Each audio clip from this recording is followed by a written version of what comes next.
The crack echoed through the training dome like a gunshot.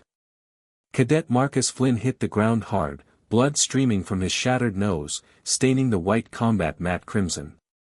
Above him, Instructor Velkoth, 7 feet of chitinous armor and cold calculation, loomed like a monument to violence. Pathetic, the Krillian hissed, his mandibles clicking with disdain. Your species begged for admission to the Galactic Defense Corps. This is what Earth sends. Soft meat in a uniform? Marcus struggled to his knees, vision blurring. Around the training ring, cadets from a dozen worlds watched in silence. Some wore expressions of pity. Others, particularly the Krillian students, displayed what might have been satisfaction. Velkoth had made no secret of his contempt for humanity's inclusion in the Corps. Humans were fragile, he proclaimed on the first day. Slow to heal, weak in body, governed by emotion rather than logic. They had no place among warriors. Again, Velkoth commanded. Marcus rose on trembling legs. Blood dripped from his chin. The combat protocol was clear, yield or continue. He'd never yielded before. Wouldn't start now. He assumed the fighting stance, and Velkoth struck like a meteor. The instructor's movements were surgical, each blow calculated to inflict maximum pain without permanent damage. A strike to the solar plexus drove the air from Marcus's lungs. A sweep took his legs. When he tried to guard his face, Velkoth targeted his ribs. The beating lasted 30 seconds. It felt like hours. When Marcus finally couldn't rise, Velkoth stepped over him. Dismissed. All of you. Except you, human. Report to medical, then to my office. Marcus spent 40 minutes in the medbay. The automated systems repaired his nose, sealed his cuts, and injected him with pain suppressors. But they couldn't heal his pride, couldn't erase the memory of Velkoth's contempt. He was walking toward the instructor's office, still tasting blood, when the alarm shattered the station's calm. Hull breach. Section 7. All personnel evacuate immediately. Marcus ran toward the sound of tearing metal. Section 7, the training wing. His feet carried him against the flow of fleeing cadets, toward the groaning superstructure and the sudden, terrible silence of vacuum. I suggest we ask the species who looked at the vacuum of space and said, "We'll conquer that next." The vote was close, but desperation won. The message was sent to Earth. They had no idea what they were unleashing. Captain Marcus Webb stood on the bridge of the UNSC Valiant, humanity's first true warship designed for deep space combat. 3 months ago, it hadn't even existed. Now it was one of 12 vessels hastily constructed from blueprints that combined alien technology with human ingenuity in ways that made the original designers nervous. "Sir, we're receiving the tactical data from the Valerian forces," Lieutenant Commander Jackson reported, his dark eyes scanning multiple holographic displays. "It's not good." Marcus studied the star chart. Red zones indicated Krell-controlled territory. It had grown by 30% since they'd left Earth.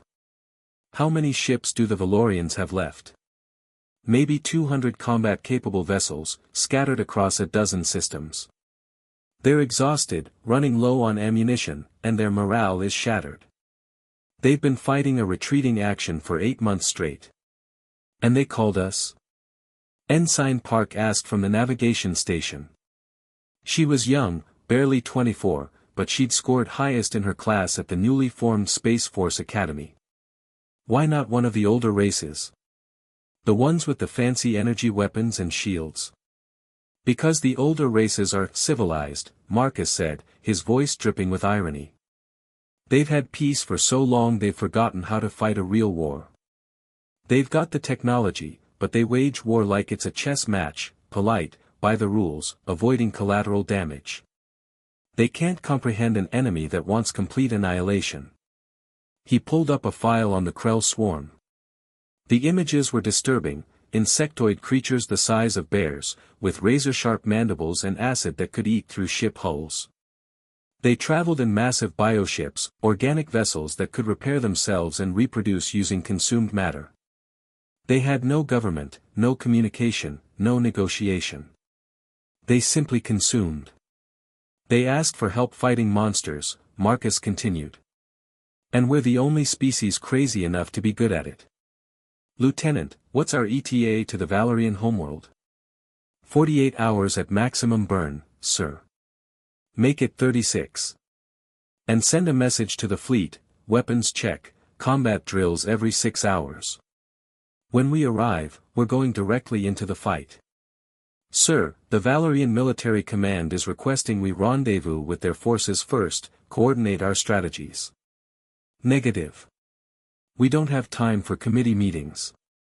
Marcus pulled up the tactical display, his mind already forming the battle plan. The Krell are 3 days from the Valerian homeworld. By the time we get there, they'll be in orbital bombardment range. We need to hit them hard and fast. Jackson looked uncertain. Sir, with all due respect, we're 12 ships going against an estimated 3,000 Krell biovessels. The math doesn't. The math works fine if you're not thinking like a human, Marcus interrupted. The Krell are a swarm. They rely on overwhelming numbers, on being the biggest, scariest thing in the fight. They've never encountered a species that thrives on being the underdog. Send a message to Admiral Torres on the Defiant, Operation Hornet's Nest is a go. Around the bridge, his crew began to grin. They'd drilled this scenario 100 times during the voyage. It was insane, reckless, and violated every principle of conventional warfare. It was also pure humanity. When facing impossible odds, don't retreat. Attack.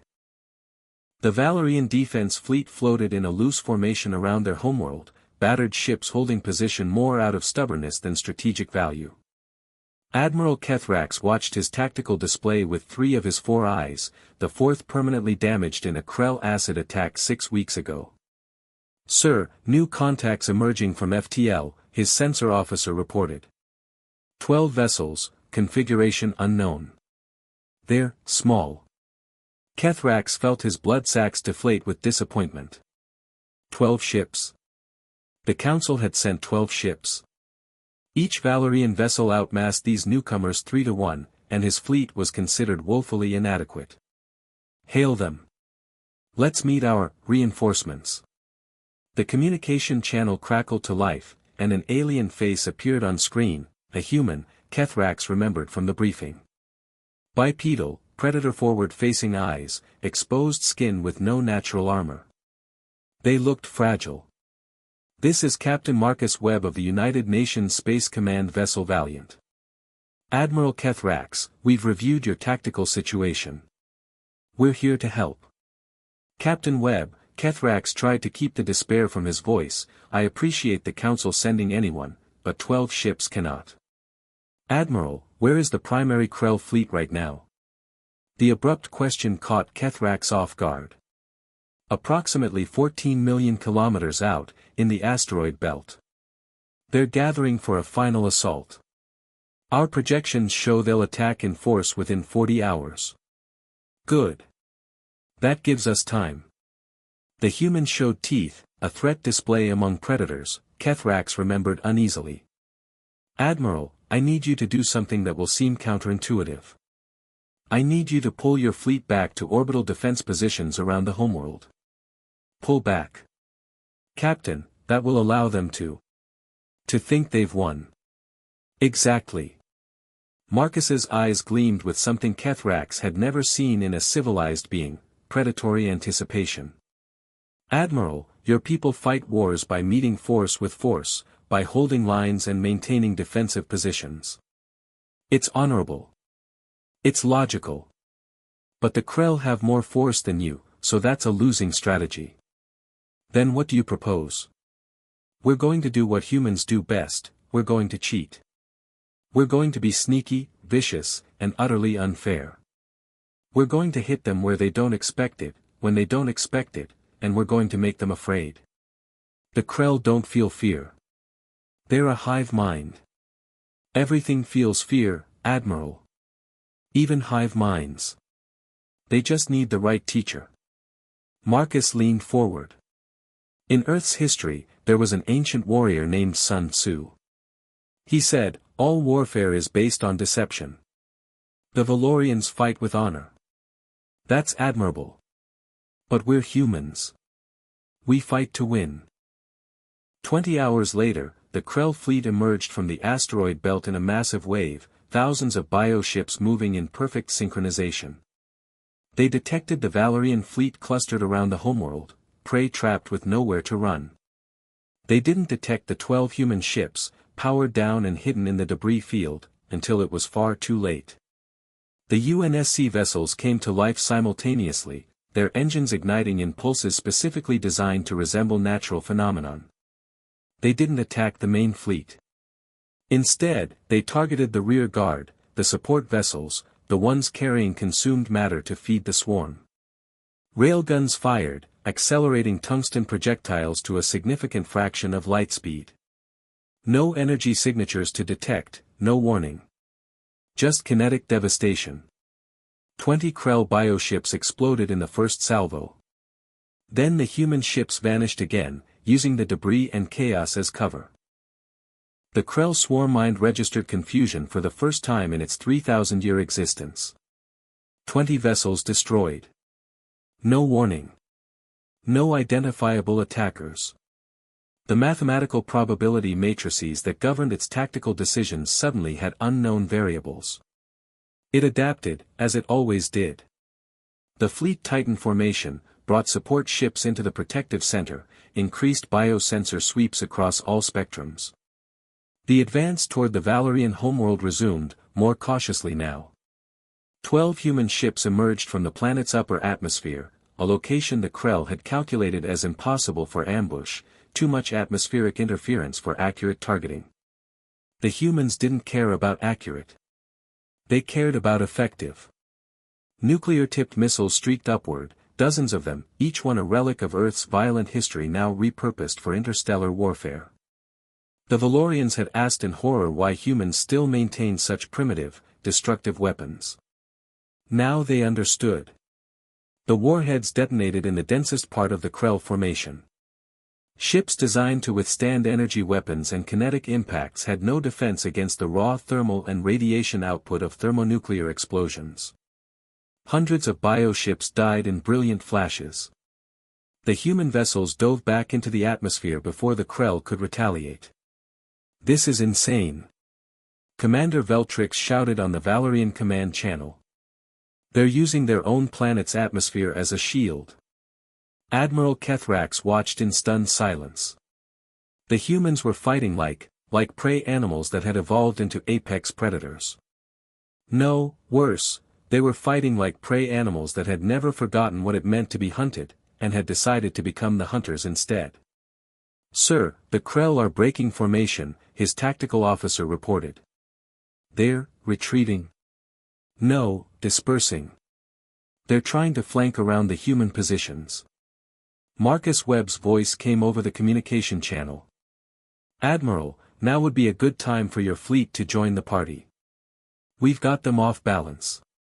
Captain, there are still over 2,000 Krell vessels. Even with your tactics. Who said we were done? Marcus's grin was audible. We've been fighting wars on Earth for 10,000 years. We've got a few more tricks. The UNSC Defiant, the largest of the human vessels, suddenly broadcast on all frequencies, not a standard communication, but something else. Music. Specifically, an ancient human war song with driving rhythms and aggressive vocals. What is that? Veltrix asked, bewildered. Psychological warfare, Kethrax realized, his translation implants providing context. They're taunting the enemy. But it was more than that. The broadcast masked another signal, one that the Krell's biosensors couldn't distinguish from the cacophony. Human ships were coordinating, sharing tactical data, calling out target priorities, all hidden in what appeared to be primitive sound patterns. The Krell fleet, trying to adjust to an enemy that used noise as camouflage, flew directly into the next trap. The asteroid belt they'd recently departed suddenly came alive with explosions. The humans had mined it during their approach, placing shaped charges on dozens of asteroids. Now those rocks were fragmenting, creating a supersonic debris field that tore through Krell bioships like shrapnel. They turned a natural phenomenon into a weapon, Kethrax whispered. They thought like predators, not soldiers. The Valerian fleet engaged, their energy weapons finding targets among the confused, scattered Krell forces. With the swarm's tactical cohesion broken, the individual bioships were vulnerable. What had been an overwhelming force became a chaotic brawl, exactly the kind of fight where human adaptability and aggression gave them an edge. 6 hours of brutal combat later, the Krell fleet broke completely. The remaining vessels retreated, jumping to FTL in a disorganized rout. The swarm mind calculated the probability of victory at 0.003% and prioritized survival. It had learned what the Valorians were trying to teach humanity: fear. 3 weeks after the battle, Marcus Webb stood in the Galactic Council chamber, feeling distinctly out of place among beings who measured their civilization's ages in millions of years. The Valerian homeworld was safe.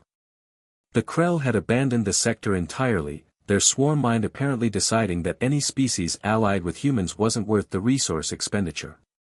Captain Webb, Council Head Praxul's energy form pulsed with complex emotions the translator struggled to render. The Council thanks you for your service. The Valerian people owe humanity a great debt. Just doing our job, Council Head. Marcus kept his expression neutral, but he could feel the tension in the room. Counselor Vexenar slithered forward. Captain, your tactics were effective. Disturbingly so. We've reviewed the battle data. You used nuclear weapons, kinetic bombardment, psychological warfare, and deception. You weaponized asteroids and turned a planet's atmosphere into a defensive barrier. These tactics are considered war crimes by Council standards, Marcus finished. Yes, we reviewed your combat regulations during the flight. Which is why we didn't sign your Treaty of Civilized Warfare. With respect, Counselor, you asked us to stop the Krell. You didn't specify how. An ambassador from the Thraxian Union, a crystalline being who communicated through refracted light, spoke up. Your species concerns us, Captain Webb. You have been part of the galactic community for less than 1 standard year, yet you demonstrate a capacity for violence that surpasses civilizations 10 times your age. What happens when you turn that capacity toward other goals? Marcus met the crystalline being's gaze steadily. Ambassador, Earth has a saying, when you have a problem with wolves, you call in wolves. Just make sure you call them off afterward. We're the wolves you called. Now you're worried we won't sit down when told. Will you? Praxul asked directly. The question hung in the air. Marcus thought about home, about the billions of humans watching this moment, about the trajectory of their species. They'd gone from first contact to military saviors in record time, and the established powers were already nervous. Here's what I can tell you, Marcus said carefully. Humans are competitive, aggressive, and yes, violent. We evolved on a planet that tried to kill us daily. We turned on each other when we ran out of environmental threats. We've fought wars over resources, territory, ideas, and sometimes just pride. We're probably the most dangerous species you've encountered. The chamber erupted in worried murmurs. Marcus held up a hand. But we're also empathetic, creative, and idealistic. We risked our lives for people we'd never met. We brought 12 ships against 3,000 because someone asked for help. Every human on those vessels volunteered, knowing the odds. We didn't fight the Krell for payment or territory, we fought them because they were bullies, and humans hate bullies. Pretty words, the Thraxian ambassador refracted. But actions matter more. Agreed. So judge us by our actions. We came when called. We fought your battle. We're going home now. Marcus paused. But understand this, we're part of the galaxy now. We'll trade with you, learn from you, and yes, defend you if needed. But we won't be controlled, and we won't be dismissed as primitives. Vexenar's 6 eyes studied the human carefully. You realize this makes you a potential threat to galactic stability? Counselor, with respect, maybe galactic stability needed a threat. You've been so stable, so civilized, that you forgot how to handle real danger. The Krell have been terrorizing the Outer Rim for decades, and you've been throwing resources at the problem instead of solving it. Maybe having one species that remembers how to fight will keep the others honest. The human fleet departed Valerian space amid celebration. Admiral Kethrax personally saw them off, his 4 eyes bright with gratitude and something else, a wariness that hadn't been there before.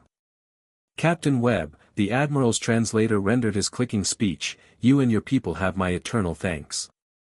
You saved billions of lives. But I must ask, do your people ever frighten you?" Marcus considered the question as he watched the Valerian orbital station slip past on the view screen. "Every day, Admiral. We frighten ourselves constantly. It's why we write laws, build institutions, create art and philosophy. We're trying to be better than our nature. And if you fail, then the galaxy should be very afraid." Marcus turned to face the Valerian through the holographic communicator. "But Admiral, here's the thing, we know we're dangerous. That self-awareness is what makes us different from the Krell. They consume because it's their nature and they don't question it. We have the capacity for destruction, but we choose every day not to use it. That choice matters." The transmission ended, and Marcus slumped into his command chair. Lieutenant Commander Jackson approached quietly. "Sir, we're being hailed by the UNSC Defiant. Admiral Torres wants a private channel." "Put her through." Admiral Margaret Torres appeared on screen, her steel-gray hair and lined face testament to decades of military service. "Marcus. Good work out there. You're a hero back home. They're already planning parades. I hear a but coming, Admiral. But command is worried. So is the civilian government. We just announced to the galaxy that humanity can fight.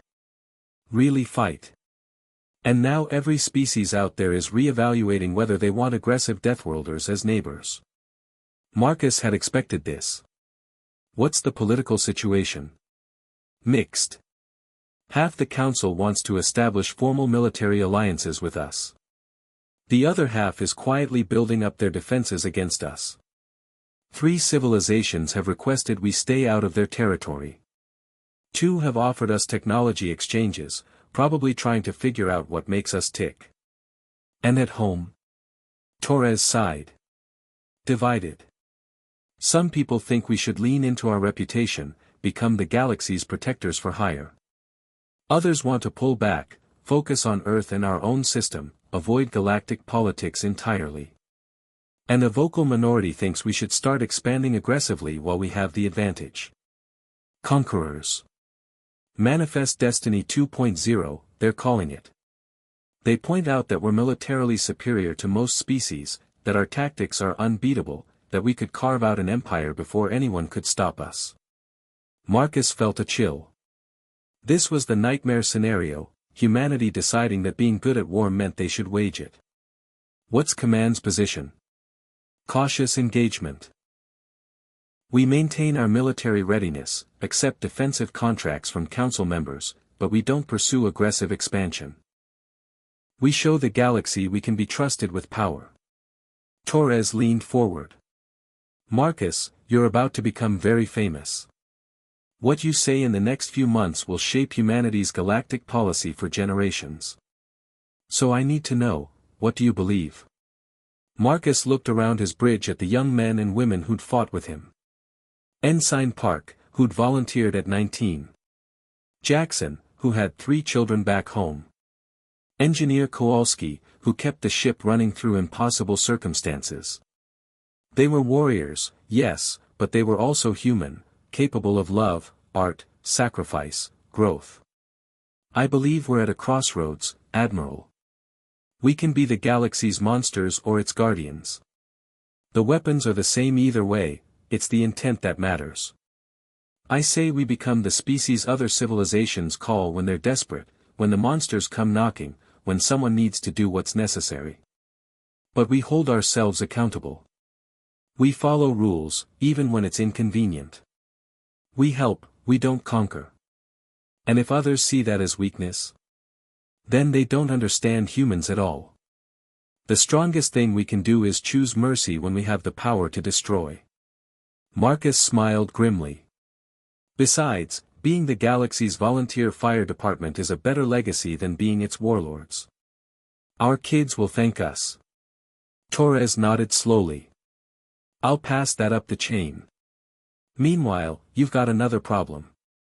The Council has formally requested humanity establish a permanent military presence in the Outer Rim. They're calling it a peacekeeping force. Looks like we're not done fighting yet. Copy that, Admiral. Web out.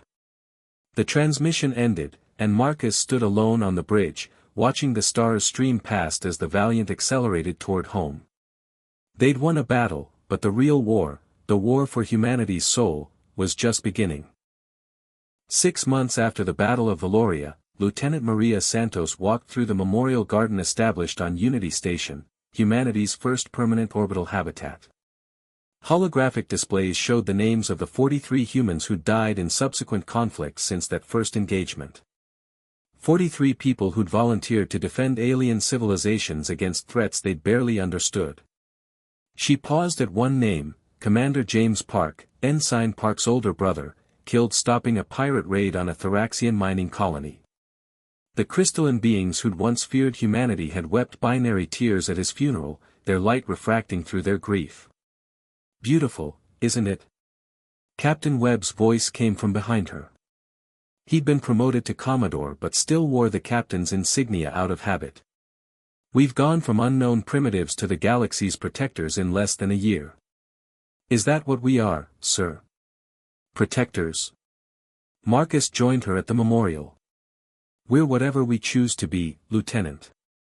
That's the point. We come from a death world, yes. We're natural warriors, absolutely. But we're also natural healers, artists, explorers, and dreamers. Earth tried to kill us for millions of years, and we responded by inventing medicine, music, and mathematics. The Council still fears us. They should. Fear breeds respect, and respect breeds careful diplomacy. Marcus gestured to the stars visible through the station's massive viewport. But fear should also breed understanding. They're learning that we don't fight because we love violence, we fight because we love what's worth protecting. Maria pulled up a news feed on her personal device.